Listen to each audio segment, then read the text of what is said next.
It can't be. It couldn't be. Time for another episode of Tough Love, Easy Love with me, Terry DeFrancisco. And friends. That's right, team. It's Tough Love, Easy Love. I'm your host, Terry DeFrancisco. I'll get right to the old meat and the fun. So what people say. This week on Tough Love, Easy Love, we are on episode 9, and this one's with my friend Alexx Stanton. We're tackling a pretty good question this week from someone curious about how they go into dating life with possible opposition on political differences. It's a really interesting episode on how to take care of yourself or think measuredly as you step into a relationship with other people in the world. So, spoiler, that's what it's all about. I'm so glad you're here, by the way. It's been so cool to be in community with you in this way, best we can, on this pod, and I've been delighted to do it. We're in the top 200 comedy interview and comedy improv podcasts worldwide. I think we're actually in the top 150, and for a new podcast to launch and to have that honor is awesome. So thank you for that. If you're new to the pod, thank you for being here. If you're returning to the pod and you like it, it's always helpful to support live art or recorded art, I guess in this case, by giving a subscribe, giving a download, giving 5 stars, and talking about the episodes that you might like. That's an awesome way to support us. That helps us get things like dynamic ads. It helps us support our live theater in Cbus. It helps us continue to spread the good word of fun and joy wherever we can. So if you like the pod, thank you for subscribing. Thank you for rating it, et cetera, et cetera, et cetera. You're cool. How's that feel? What can I tell you about how you can join the lovely ranks of question askers on this pod? Well, thanks for asking. I'm going to go ahead and tell you how. To submit a question, you can go to our Instagram. That's at Tough Love, Easy Love on Instagram. Again, Tough Love, Easy Love, all one word. I mean, is that a word? But you get it. All one phrase. And DM us your advice type question right there at Instagram. Also, you can call our theater line. So it's 614-929-5545. Again, that's 614-929-5545. That's a general line that'll tell you that we also take prompts there at the end for the pod. So if you want to leave a question for us, awesome. You can do that by voice message or by text if you're shy. Either way works for me. Thank you for being here. I hope to hear from lots of you. I hope you're giving yourself some soft surroundings. Thank you for following me on Instagram. Thank you for following me on TikTok. Thank you for coming to live stage shows. We're going on tour in 2026 and we're continuing tours. We're doing a lot of work back home right now in Cbus at the Nest Theater. That's mostly the place that we tend to captain for holding space in our community. Lots of shows there, lots of productions, lots of auditions, lots of teams, all that stuff. But around classes and all the things we produce at that theater, my partner and I are going on tour a lot in November to South Carolina, to Tennessee, to a number of other little small spaces around those pocketed to do Here the Improvised Musical, to do a show that I do called DeFrancisco, where I warmly greet an audience member to join me for a set. If you want to just learn about how to book us, go to terrydefrancisco.com and you can bring me or a show that I do to your city. I'd be happy to do it and meet you in real life. It's been, I don't know, part of the joy of this job to make live art and comedy is noticing communities and spaces while we're in them. Meaning that like streaming stuff is cool. Talking to you here is awesome because we kind of get to get feedback and it's symbiotic in a way. But being in a live theater, doing things where you can feel the energy of the room and laugh alongside others is the dream.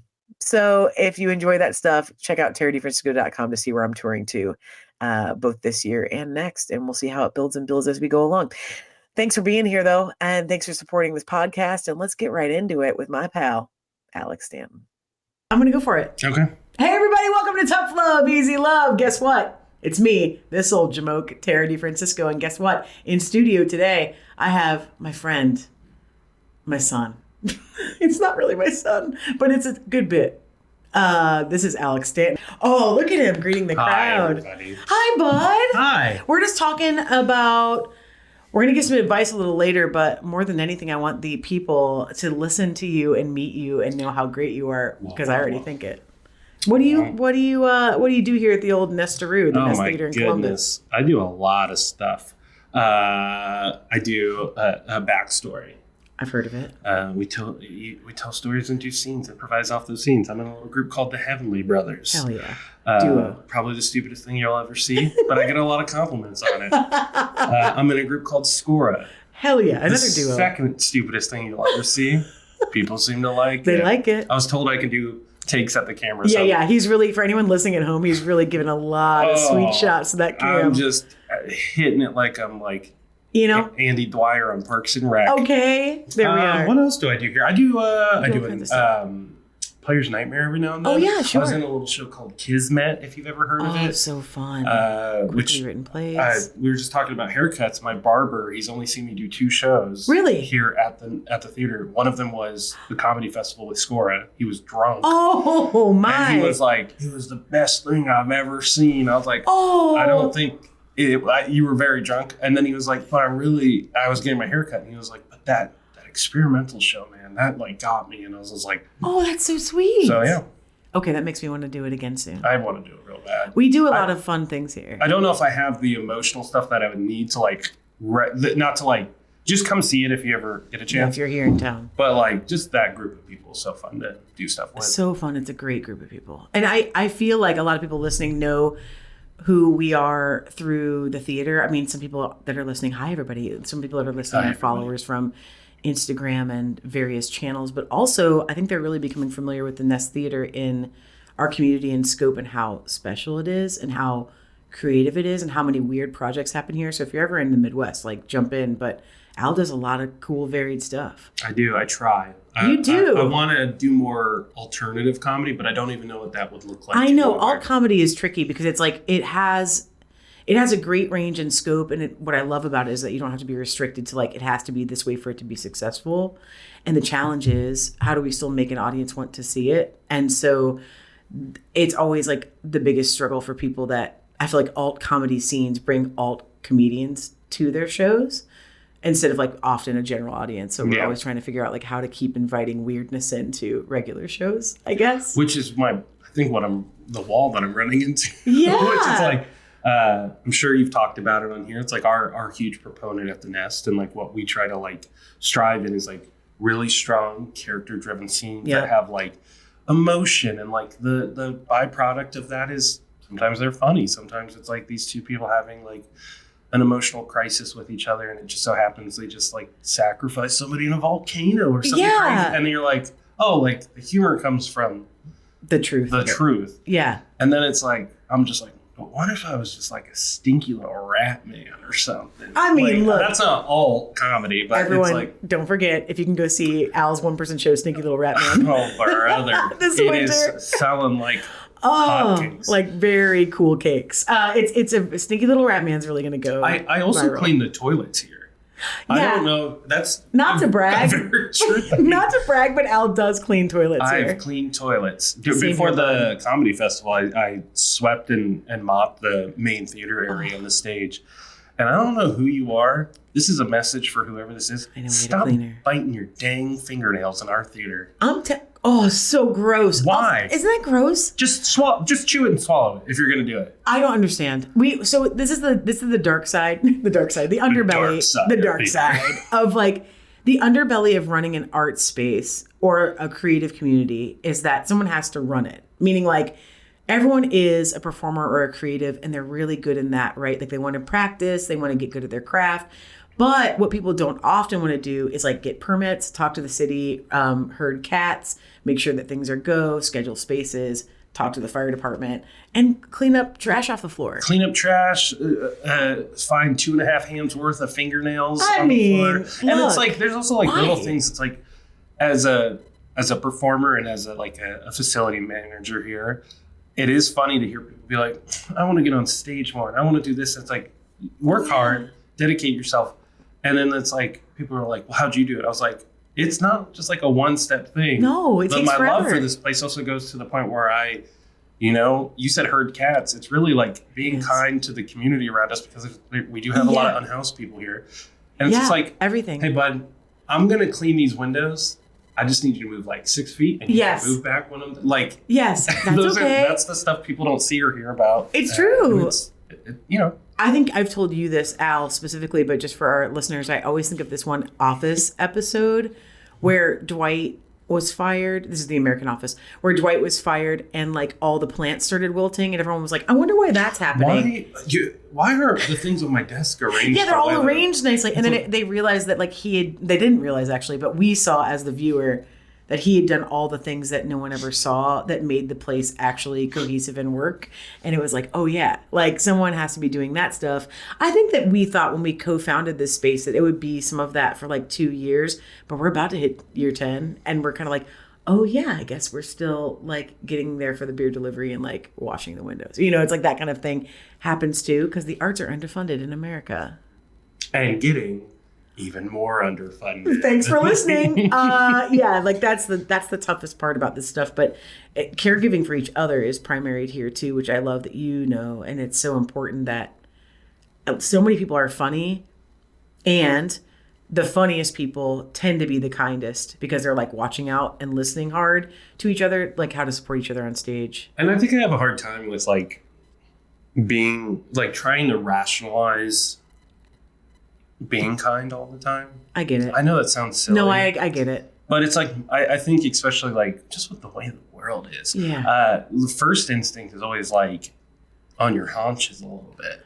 Or like, yeah. I think we're also still reeling and recovering from like the pandemic. And definitely. Like just every day waking up and there's like a new thing that like a lot of people's first reactions is defensive. Totally. And I mean, you know, the things that I've like. It's hard. Yeah, it's hard. Just like interacting with people on a day-to-day basis and like finding out somebody's upset with you because you said this, or like, It's like, well, when you walked in, you didn't say hi to so-and-so. Like, yeah. It's like, you glanced at me weird. Babe, we're all here. Yeah, we're all here. I'm never going to like. We're all sacks of chemicals, just like reacting to each other all the time. Here. Just chill for a little bit. I just talked to someone about that today, that like every like weird, harsh reaction you have to most people that are not intending harm is like, you know what, fuck this guy. And it's like, that guy is representing some other guy that pissed you off like a month ago that you did not get to get every day. Are we allowed to say bad words? You can say whatever you want, bud.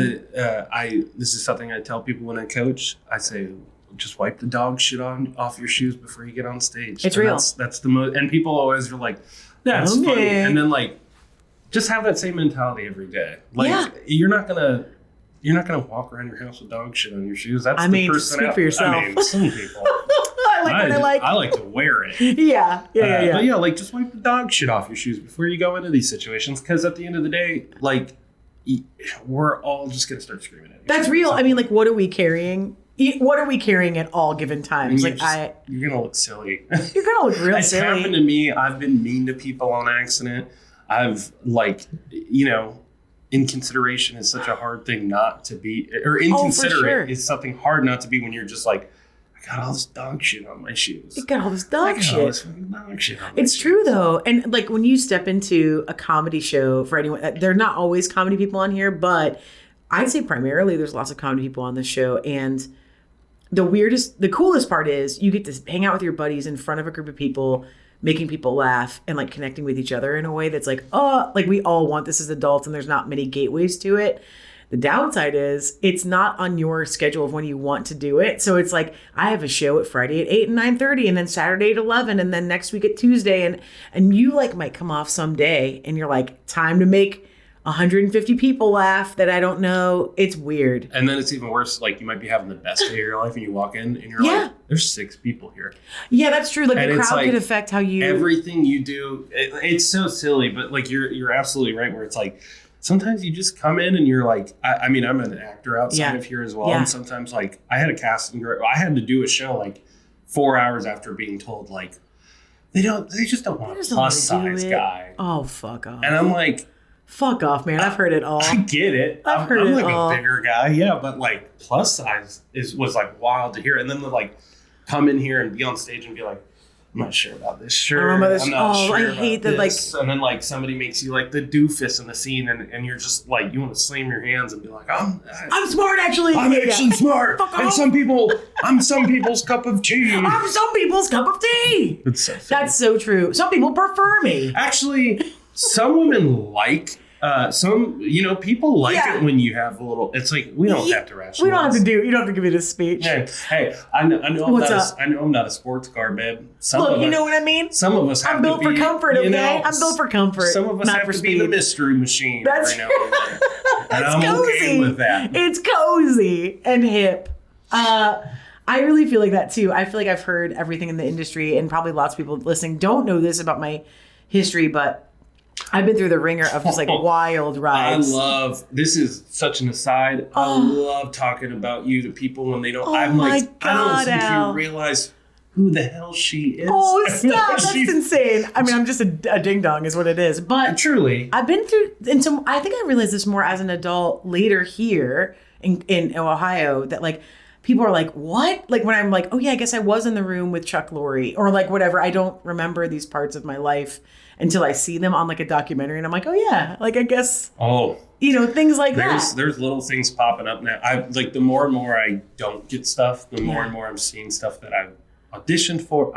This is like another huge aside. I auditioned for a movie like 2 years ago, and they're like, yeah, there's like new actor. It's probably 3 years ago now. And they're like, there's this new young actor. He's really coming up. Yeah. He's about to be in a biopic. So like, we think the movie's going to get like even more money. Yeah. I auditioned. They're like, are you cool with like shaving your head into a mohawk? You're like, yeah, I'll do it. Yeah, man. I'll do it. I auditioned, went through like a couple different callbacks. Didn't get it. I was like, whatever. You're like, no big deal. Yeah, things happen. And then I was just like, I wonder what happened with this movie. And I Google it, and it was called Caught Stealing, starring Austin Butler. And the part I would have played ended up going to an actor named Matt Smith, who was Dr. freaking Who. Yeah, okay. I know who this is. Yeah. I'm just like, there's like these weird little degrees. Just this little guy. When I talk about it at my crappy day job, people are like, okay, get a load of this guy. Yeah, this guy. But like, that's your whole life. It is kind of. It is. Like, basically. I'm glad I'm not like angry. I feel like I feel like every part of my path has led me to probably what I would consider the most magical and most interesting path, but it's not the path that a traditional actor would like choose if they were looking at a piece of paper. You know, where it's like, I could have gone to LA and done this like multicam sitcom. And it's like, yeah, that's cool. Or like, you could make SNL or whatever. And it's like, these things are all awesome, but I wouldn't have the life I have now. So every like little thing that led me to the next thing was kind of cool that it happened. But when it's happening to you and you're like, when someone tells you that like, they don't want you on their show because they don't know what to do with you. And it's only about weight or like perception of body, or that's like a lot of my career in the aughts, I'd say, is like people have been like, you're so good. Paris Hilton's really popular though. And you've been like, okay, like it doesn't have anything to do with each other. Yeah. So it was always this weird, like wrestling with myself of like, how do I keep liking myself? Like always. You're not always going to like. I think I tried, but I knew that in my feminist head, I was like, I should like myself. But, on paper, that's much harder when some like studio executives like, you're a little too fat and you're not, if you lost weight, it wouldn't be good. And you're like, don't comment on my fucking body. I'm here to make comedy. Yeah. I'm making like. I've had people, I had a callback where 2 callbacks back to back.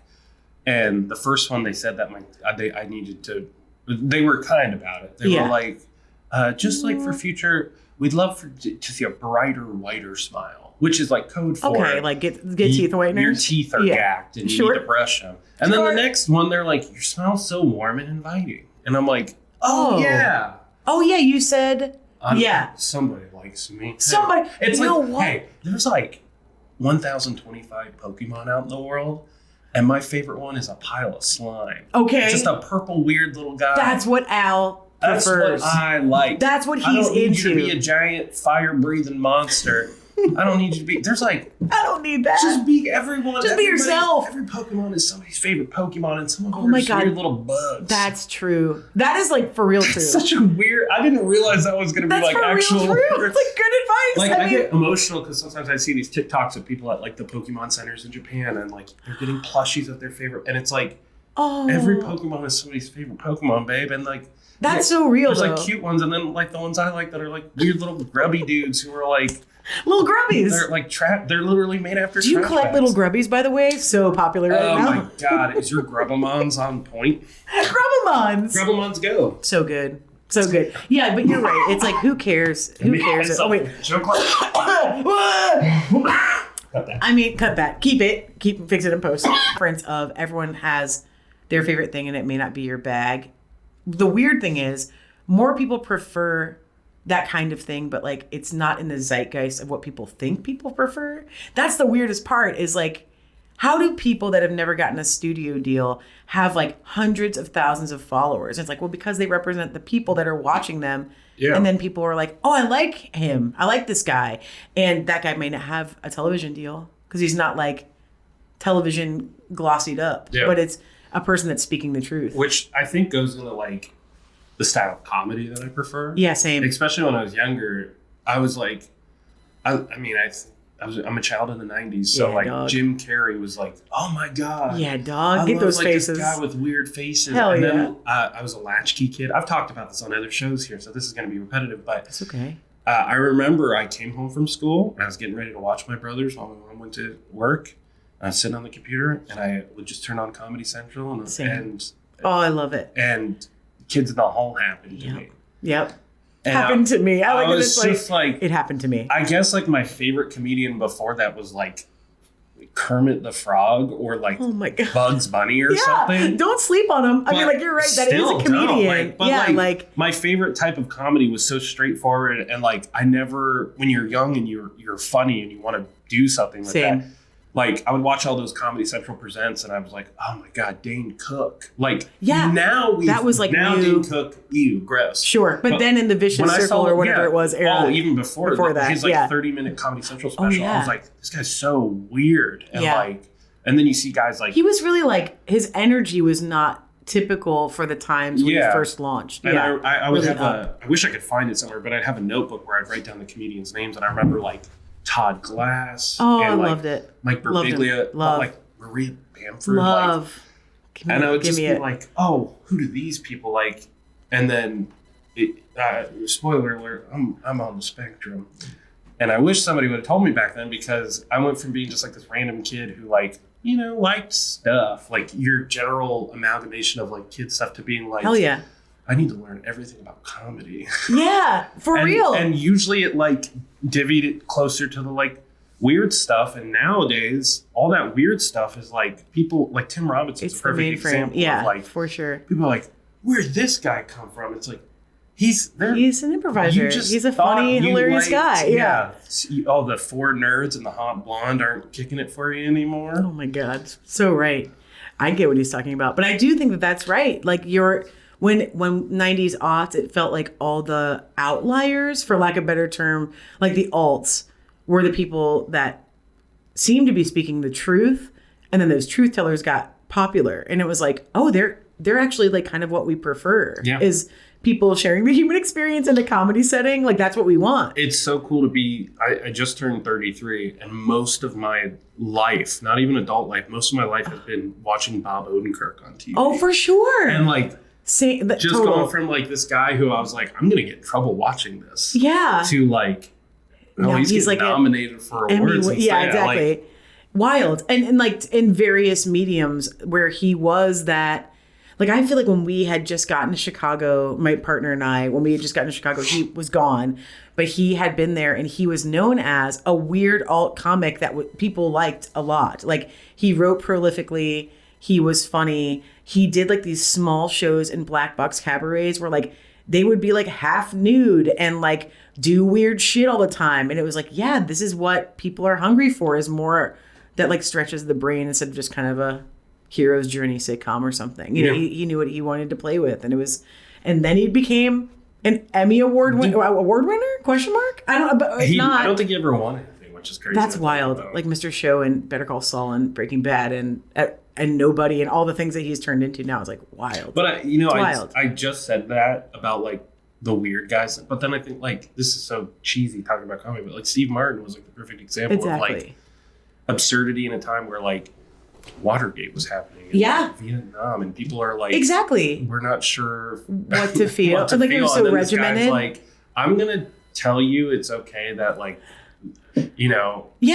it's funny when like silly stuff happens. So he was like the ultimate silly in a time of like very low silliness, or there was a lot of very regimented stand-ups at that time, and maybe the Smothers Brothers sort of then too, of like pushing the envelope, but still in in a traditional television show. But Steve Martin comes around and is like physical and like making up songs and putting an arrow through his head. Doing nothing. Just doing nothing. If you watch Happy Feet now, if you're in a bad mood, I'm not going to cheer you up. But thinking about doing it, you're like, damn, that's pretty good. Stupid. Yeah, it's pretty dumb. So good. Yeah. And then you think about, like, then you learn about who Steve Martin is in real life, and you're like, oh, of course. He's quiet and Picasso. But that's also another lovely thing too, where people are not always what they are off stage. Like they find this like other rung of themselves when they step in front of a crowd. That's us, babe. That's us. Because I feel like we are willing to make real, rich, deep conversations. And then when you get on stage, you want to alleviate the tension of the pain that people are feeling. So you're just like willing to do anything. I mean, any like physical comedy, mental gymnastics, like connection stuff. It's like whatever's fine. And it's weird because I always end up, I've gotten in trouble for this before, but I tend to go a little more like, I want to be like Andy Kaufman, or I'm like, I'm going to treat this audience like my little sibling. I'm going to be a little like, I'm going to go and for it. then you get off stage, you're like, wow, that felt great. And somebody's like, oh, you kind of like, you hurt my feelings. Who were you out there? And you're like, oh yeah, like, I guess like, this is the old standby. It's like, don't mistake the characters that somebody plays with the character of the person. And then it's just like, like, I guess I gotta like, scale back. Yeah. I mean, what I love about you though is like truthiness isn't scary to you. And I think that that's sort of what is really lovely in my Chicago ethos of like coming up at a really important time in Chicago in improvisation. It was like, if you can tell the truth on stage, that is the funniest thing you can do, because people are really like, paying attention. And they know that you're calling out the insanity of like everyday life. That's the funniest stuff there is. Yeah.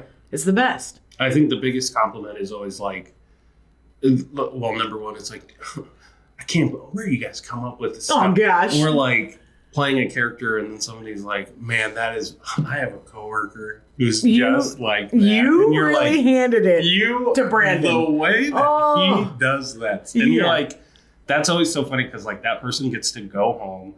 And this is just like forever the most awkward thing is like trying to retell an improv scene. Oh, it's the worst. Because you're like, okay, so like our apologies. I was a guy who had like 15 minutes left to live, and like I wasted the whole time by talking about like the specificity of like, you know, the sound requirements on the TV or something stupid, and like it's not funny. It doesn't read. But like it that doesn't person track. gets to go home and talk with their partner and be like, I'm telling you, every time so and so does this at work, it's exactly what that. Right. I performed up in Cleveland, and some guy came up to it was a score show, and he goes, I just got to tell you guys, when you were holding that cigarette, that's how people hold cigarettes. Real. And I was just like, that's what that man took away from this like character-driven show. He's like, you were so in it with that cigarette. That's so. It makes my heart like I know it's so silly, but the things we throw away, especially in an ethereal art form where it's like it's gone the minute it's over for the most part, unless it's recorded, which is rare.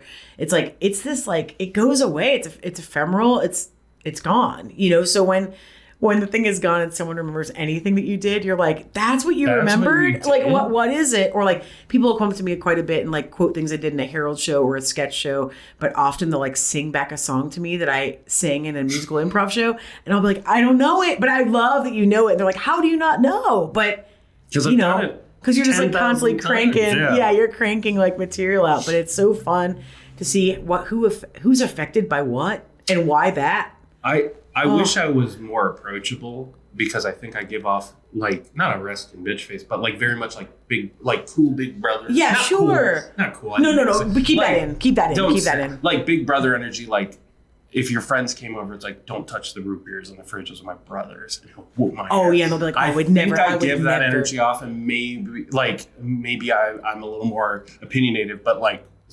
The Heavenly Brothers, a while ago we used to just do.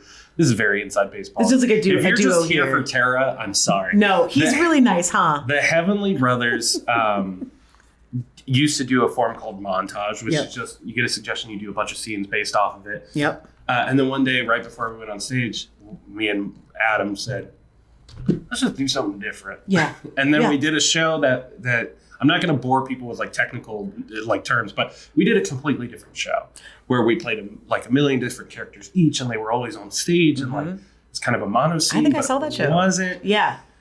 And the amount of people that go up to Adam to be like, oh, when did you what guys? was and that? like Rance texted me. He was like, what did you guys do? Our level 3 is like, our level 3 went crazy. Like one of our classes saw their show and they were like, what were they doing? What was that form? And they were like, we were just staying present with each other and playing around. We just made it up. Yeah. Everything's improv if you try hard. Everything's improv. And the fun thing is that you have all these tools in your tool belt. So when you feel really like you understand everything, you can put it down and then just take what you want for the night, which is, it's cool. Like you don't have to have like some restrictive form. I really like, I don't want to in the sense of like, I'm not attempting it, but like musical like you stuff should try it. Just sounds funny to do one night without telling people that's what we're got it. do. Like just to see if you can. Or like what it's have this, I just stupid stuff like that where it's just like, why not? Why not just do the whole one man show of the Phantom of the Opera where I play every character? Who's coming to Shitty Little Rat Boy? What was his name? I don't know, something like that. Greasy Little Rat Guy. That's what that show is. Working title. Yeah. I play every character in the Phantom of the Opera. Just relax. 2.5 hours, no intermission. Relax. Everyone's signing up to see it. You got it. So anyway, that's Al. Let's do it. I really love that you notice that people take in shows like that. And I think that one of my favorite things that ever happened, Al, I don't know if you know this story. When I was in Chicago and Rance and I did a Here, the improvised musical. We did a show. Relax. We were doing a show at IO Chicago. And we thought it was a really beautiful, fun show. It was very, it was, I would say, an average good show to us. And we did this one scene where a little girl, like, was drawing, like, with Crayolas and her dad. And her dad was asking her big questions. And she was kind of like, well, you should do it. Actually, your passion is and you should follow your heart.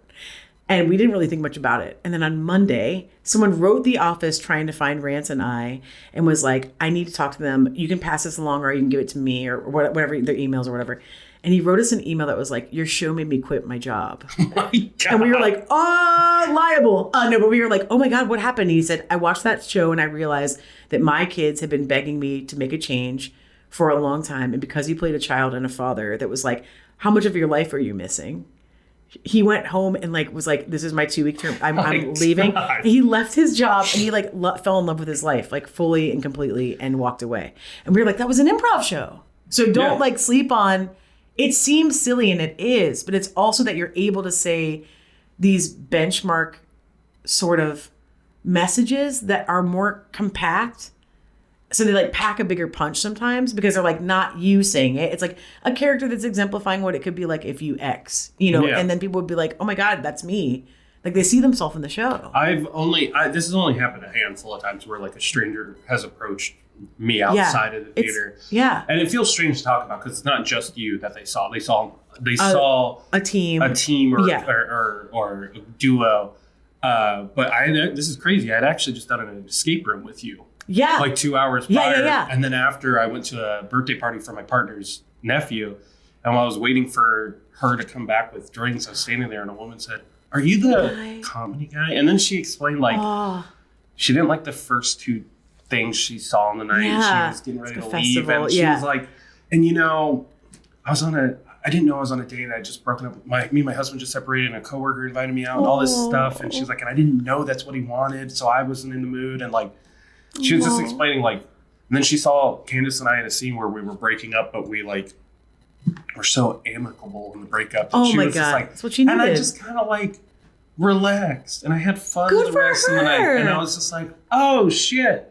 And and my partner walked up and the woman said, I just wanted to say thank you. And like, it was so fun. And like, I went home and I was in a better mood than I thought I was going to be. And I was just like, and how brave of her to say that she liked it. Like that could have passed and she could have thought it and never told you. And it's like one of the only times a stranger has ever come up to me to say that. And my partner, and it's huge. Yeah. And I was just like, you don't even realize like I was just here an hour ago with some of the funniest people on the planet. And like, it feels weird to be singled out or it feels weird for somebody to have to like, feel like they have to tell. This is like, I don't know how much time we have because I feel like we're running long, but I have to house manage in like 45 minutes. It's true. He does work here. This is so like, you probably don't remember this because it was 2019. It's like level 2 or 3. I was in a scene with, also shout out Candace. Yeah. So funny. That score set, I remember it. It was so much fun. And the fact that it means a lot as a person who we all secretly want validation, but we're going to push it away. Yeah. It was very exciting for like 5 minutes to feel like little famous. Yeah. So shout out Candace. Shout out that woman. Level 3, we were doing one-on-one scenes. And it was me and Katie Race. And we were playing... I know you don't remember. They had a this, great level 1. They had a great level 1 class. We were a couple breaking up, separating our things. And you kept saying to us, like, don't fight. Like, stop fighting. That sounds like a thing I'd do in one. Yeah. You know, we're like splitting the room with tape and like we're trying to be funny. And then you're like, guys, stop fighting. Stop trying to, like, we know you're breaking up. You're creating a conflict. What if you aren't? Yeah, so I said something about like, let's get some, I was like, are you hungry? I'm going to get something to eat. And Katie was like, no, I don't want anything. I was like, I'll get a pizza. Let's just split a pizza. And you like, I know you don't remember this, but you were like misty-eyed. And this is like, familiar, actually. You were like, believe it or not. I just want to say the fact that you guys are breaking up. Yeah. And then you still feed each other. But not only that, but like, I mean, you're caretaking. A thing that you can watch like disappear and be like a diagram of like each other. And I was just like, and isn't that way more real? I was like, what the hell? I didn't even like, I just said pizza because like, you don't stop loving somebody when you break up and like all these things. So like, but that's the most truthful thing you said in the scene, right? Is that like we have these sitcom, for anyone that doesn't do improvisation that listens to this, it's like there's this challenge in improvisation versus sketch writing because you have these story arcs that have existed in your head since you were born because you've grown up on sitcoms. So you have this 22-minute like, here's where the problem should be, here's how they resolve it, here's how they reset and restart again, or like whatever the case may be. And sometimes you're like, wow, I've seen that story a million times. Yeah. What about the story I never see, which is the real one, which is like when you're breaking up with someone, you realize all of a sudden when you're separating your shit, it's 11:30 and you both haven't eaten. You haven't eaten. Or so you're kind of like, I guess, I still want you to feel okay. Yeah. And that's like the most interesting part. And it's like, you're never going to, like, to go back to the sitcom idea, it's like those people are constantly insulting each other and saying like the worst things. And you would never say that to somebody. It has to be so god awful for it to get to that point in a real time relationship. Yeah. That like in regular time you're just kind of like, I wish you well and this sucks. It's like the actual feeling. That's it. But also like it's because that goes back to the idea of like wanting to do alt comedy is like you try it on stage and it doesn't work. Yeah. And you do something like personal, real, and it's the biggest laugh you've ever gotten. And it's the most you'll ever get complimented on it. Yep. It's the best you'll ever feel coming off stage. Exactly. Because at the end of the day, exactly, like, people are coming just to see. If your friends come to see you, they're gonna get the bonus thing of other like people. Your other friends. Yeah, exactly. And the funniest people. And the funniest people that they'll never like even think to Google. It's like they're just very good at everything they do. Yours is a little different because a lot of your friends are famous. Relax. Ransom Rizzuto, you ever? I mean, look him up. He's very good. Al, this is fun. I could do this all day. Man. Suck on that. But we're going to go to our question. Do you know how this works? I don't. Ooh, okay, so here's the deal. Tough Love, Easy Love, this show that you're on is half chatting. And some of my followers and people that are managing our team were like, I think they want you to do an advice type show. Here's the trick. I don't love giving advice unless I'm directly asked for it. So I don't like to just offer advice. I feel like it's too, like, let people live. Anyway, that said, I have two versions of me. Al knows this quite well. Two versions of me are this. One, it's the majority, and that is a soft, supportive, bohemian sweetheart that wants everyone to feel good. The other part of me is the sports playing coached person that has a tiny little basketball coach in her that's like, fuck you, rub some dirt on it. And here's like, it's like probably 25% of me that often yells for the thing. So I'm going to give you a question from one of our followers or listeners, and we get to first answer it with Easy Love, which is kind surroundings, the soft version. And then we answer it with Tough Love. And then we decide if there's a winner. Okay. Or if it's like one feels better than the other. Yeah. Okay, wait. I'm going to put my glasses on. Okay. Because Mima needs her peeps. Okay, here we go. Putting on the coolest glasses you could put on after saying Mima needs her Mima peeps. needs her peeps. Okay, so here we go. Okay, you have a good one. I think this one just came in today. Okay. From Stephanie. What up, online. Stephanie? What up, Stephanie? PH or? PH. Yeah, thanks for asking. Important. It's really important. Is it worth it to even attempt to date someone whose political beliefs are different or the complete opposite of mine? This is quite a time, isn't it, to answer this question? I mean, I've been thinking about this so much anyway because the year has been so wild. The week has been wild. I mean, the week has been wild. We're recording this. Not to say anything. Yeah. But you'll know. It's evergreen. Like, I'm sure this is like an evergreen time that you could be listening, but I bet it's a pretty easy timestamp in 2025 to be like, wow, what a wild year. You could probably figure out a number of things that would be enough for us to be reactive to. And I think The easy love one here for me is going to be the harder one. I know it already by just hearing the question. Yeah. Tough love is Don't do it. Do easy love first. Okay, easy love for me. Oh, man. You're right. It is going to be hard. See? I think, without saying political parties or anything like that, there is a very hard line that defines politics. Well said. If you're, I doubt, Stephanie, you're the one that's on the side that isn't for human rights or whatever you might say. I think that Stephanie noted that she was a lifelong liberal in her in the positing of the question. I would say there's a part of you that realizes we all are just people. Sure. And some people are raised different, and we're kind of set in our ways. But at the end of the day, I call it the Pitbull mentality. Like Pitbull the singer? Yes. Or the dog? Ballet. Mr. Worldwide? Mr. Worldwide. Got it. I think we all look at like those videos of like Pitbulls it's like it bit a kid. Yeah. It's like, yeah, but I'm not getting the full picture. Yeah. Like, did it bite the kid because the kid was like tugging out its tail? Yeah. Did it bite the kid because it's been trained to fight? Because it's been trained to fight. Did it bite the kid because nobody ever taught it not to bite the kid? And we always put that mentality all like we try to like mask that onto people of like, yeah, maybe, but like at the end of the day, there's a difference between being raised a certain way and then being staunch in your beliefs. Yes. Wow, this is crazy hard to answer. That's really true. You said that well. It. I mean, like, I think that I've been thinking about this quite a bit. The easy love of this is in a more organically pure world where I can remove myself and imagine a world from, I'm going to go really technical here, like cis, white, able, straight, young person, man, probably male, that person might have an idyllic view of a time period that does feel really awesome. I mean, like when I think about how the Andy Griffith show, for example, something like that, or like a Norman Rockwell painting feels, I get that does feel, that probably was awesome. Like it probably was awesome to be like, we didn't have many worries. Neighbors watched out for each other. We got to go like, we went and fished with our grandpa and made a day of it. And that we grew up and we got a job and we bought our house because we'd earned it. And like all these things on paper are like, yes, that is good. Like, of course you miss that. And then like the only response I have to that is like, but no one else had that. So like, but I still can like open my heart this much to say, I get why you probably think this was like perfect America or perfect wherever you might be, but like perfect land where like we all had a simpler time. And it's like, well, some of you did. It's yeah.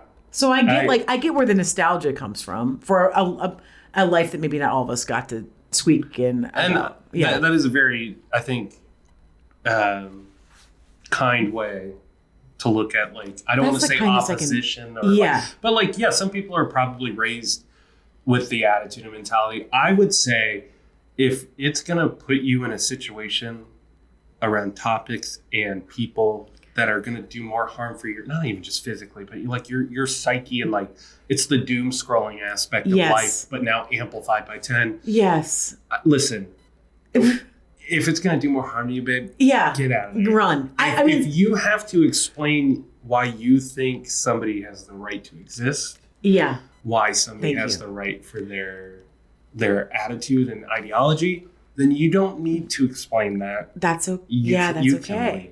And that's like, this is the toughest love, easiest one I've ever seen, because my answer is no. Absolutely fucking not. Yeah, and I don't even like have any pulled punches on that. The only pulled punch I have is the beginning where I was like, I get where it's coming from. I can see the origin story of why you think you could, or you want to be open or something. Like you want to be open, but like racism's not an opinion. Like things aren't like, some things aren't chill. It's not like we don't agree on the same hot pocket to have. This isn't that. It's like, so I think that when we get to the other point of even just basics, here's the thing. If I didn't match my political ideology, assuming the political is personal and the personal is political, which I remember hearing that phrase like way back and being like, I don't know if I totally get this. Like when I was like a teenager, and now I'm like, yeah, every choice that affects me is a political choice. And even if I don't want to take interest in politics, I can't opt out, or it's like going to be made for me. So like,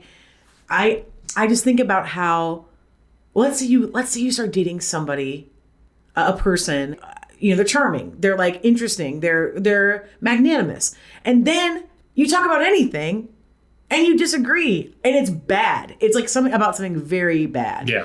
And what are you going to do then next? Be like, what do you want for dinner? Because if you can do that, to me, that's not a relationship. That's dissociation. That's what happened in the 50s and 60s. I agree. And that's why so many people grew up with parents who were so hateful. And refused to do anything about it because the mom, or typically. Yeah, then especially. It's going to be typically the female person in the relationship just had to shut up and take it. Exactly. I mean, think about like women not even having credit to leave a marriage till 77 or something. I don't know. This is so crazy to like talk about. But when I mentioned I'm like on the spectrum, and I started learning about, one day I was having a conversation with some old coworkers and we were talking about X-Men. Yeah. And we're just talking about X-Men and facts. And this older guy in the room was like, who's the 12th president? And none of us can name the 12th and you were like, I know who Magneto is. Yeah, Magneto. Actually, I've got this. Yeah. And it made me feel silly because I was like, I don't even know why there are two parties and not more. Like, when I went and started learning, my partner got scared because the area that I like took such an interest in was Theodore Roosevelt, who is the Republican. Yeah, but it's a different kind. The breed is different. And then I started learning, it was like, oh, he made his own party, and it was the first party to let people of color and women vote and all this stuff. And it's like, I think there's this weird, this is a little more easy love than tough love at this point. It's this weird thing of like, the attitude is like, you remember when John McCain and Barack Obama were like friendly? Yeah. And people didn't. That wasn't that long ago. We're not talking about that attitude where we're not there right now. My mom's a Democrat, my dad's a Republican, and we have some dinner fights. They're crazy. Now it's people standing over each other at voting booths to make sure their partners vote the right way. Exactly. It's terrifying. Hatred masked as ideology and. If that's the person that you're going after, Stephanie, I just want to know, how did you meet this person? No, I know you can't respond, but like... Right. I think her debate is, should I allow more people in this ring than the people I already have dated that are like me? And I think that challenge is like, woof. Like, I don't know. I guess I just don't know how you would ever get past a certain kind of conversation. Stephanie, have you ever been cut off in traffic? And it was that person's fault. Like, they fully didn't use their blinker. They swerved in front of you. And you're like, I'm going to fucking give this person. And then you pull up, and it's the most handsome man you've ever seen. Oh, my God. What a great comparison. Guess what? They still fucking cut you off. They still put your life at risk. Yeah. They still thought that you existing was of less interest to them. Yeah. And then when you put it in that small microcosm, you're like, if my partner, when we first started dating, I thought she was very religious. And then we started, not to bring religion into it, but I think that does have a place. Yeah. I've never been religious just because of how I was raised. And then like, as we started getting into the years, I was always scared that I was going to become more religious. And it was the complete opposite where like, she's kind of fallen, not even kind of, she's fully out of it. And it's just, she was like, the thing that I don't like the idea of myself, which is such a weird thing to say. That's an incredible quote. You know what I mean? Like, I don't like who I am. I know who I am when I'm alone. I know the thoughts I have. But it's like, she's like, well, you've always, like, you've never treated me poorly. And you've never needed that to tell you to treat me good. So I would say, you don't put yourself in a situation where you're going to have to explain to yourself why something's happening. Yeah, or apologize to yourself 10 years later for being trapped in a thing that you should have never entered. And the toughest love is, why the fuck would you ever put yourself in a situation where you would have to explain basic human decency to somebody? I agree. And that can go willingly every night. Yeah. Yeah. I think it's just so silly that that has to be a question now. Yeah. I agree. And I used to have this like talk with my parents way back when of like having a different idea about how taxes should be spent is different than, does someone have the right to exist? Do people have a right to exist?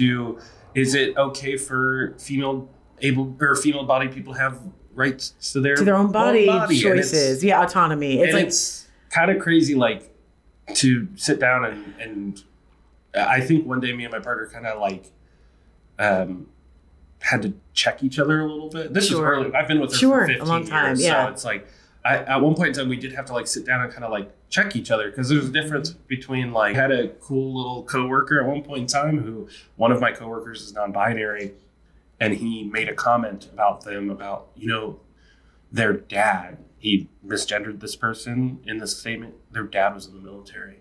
Like, could you imagine fighting in the military and your kid ending up like that? And I was like, hey man, that's why their dad did that. So his kid can have the right to do whatever. That's exactly right. Quiet for 5 minutes. I've never thought about freedom. And then we were on a car ride to an event for work, and he goes, you know what, you're fucking right, and I'm going to shut up about it. And I think that's what Stephanie wants, is to be the person be a catalyst. That's like, I made somebody feel something in a positive direction. Yeah. Which is exactly what we're talking about. That's what we're about improv. What you were just saying with the shows. We're so on our haunches that the second that you feel good, you feel like fucking Santa Claus or something, where you're like, oh, I brought joy to somebody. I know. I was able to do this thing. I'm telling you. I do wish we could see people for what they are and where their source trauma came from that made them so worried. I think if you put, literally, it's kind of what's happening right now, where it's like, you see people's true feelings about things, especially with what's going on in the news. And it's like, there are some people who have always stood by the idea that what you say has consequences and how you feel has consequences. And now it's this mixed up thing of like, well, I don't know if we should be, babe, just stick to your, I don't want to say guns, but stick to your druthers. Be confident that you've made the right choice about how you feel, because at the end of the day, if you're on a lifeboat, and this is such a bad analogy, but it's the first thing. Wait. If you're on a lifeboat and instead of seeing the shoreline and you're like, we can get there if we all work together, but your first thought is, who are we going to eat first? You haven't even left the heart. You're not even hungry yet? What are you doing? You just want to maybe eat somebody? So why do you think you, Stephanie, you beautiful soul, why do you think you have to change somebody's mind about who you're going to eat first? And being like, if we all paddle together, we'll be fine. Instead of, well, eventually we're going to be hungry, so somebody's got to get eaten. Yeah. That's right. And you're saying like, high five metaphor. I feel like you're almost correlating everything that you said to the beginning of the improv talk too, of like, if we can say something meaningful today, or we can stand up for someone in a meaningful way, it's like, it might hit one person like you did in the car with that person was like, hey, this is why this happens. And then they're like, oh my gosh, there's alchemy. I've been changed. I heard you. Yeah. It's like, we all strive for hoping that can happen. But, the conditions have to be perfect. It's so silly. Yeah. It's so silly, but just try to be good in a way that actually affects people. Not because you think you're going to get into heaven. Not because you think you're going to dictate somebody's vote. Just because it's like the right thing to do. When did we stop holding the door for each other? I don't know. We should do that more. If we as a society stopped thinking about all the silly things and I mean, I'm a straight white guy. I know that I'm the last person that most people want to hear it from. But if there's anything I can do in the world, and to go back to the lifeboat metaphor, if I can like convince 2 more people to keep going towards shore, babe, gotta do it. We're not letting it go down. Okay. And on that note, hey, Steph, I love you. Thank you for your question. Thank you for your question. Still treat everybody with kindness and courtesy, though. You got it. This is quite a nap. From Tough Love, Easy Love, we're out. We love you. Bye. You're listening to a podcast on the Roost Nest Podcasting Network, executive produced by the Nest Theater and Comedy Arts Center. Co-founded and funded by Rance Rizzuto and Tara DeFrancisco. For more information on the Nest Theater, go to nesttheater.com. Roost Nest Podcasting Network. That was great. Yeah, dude!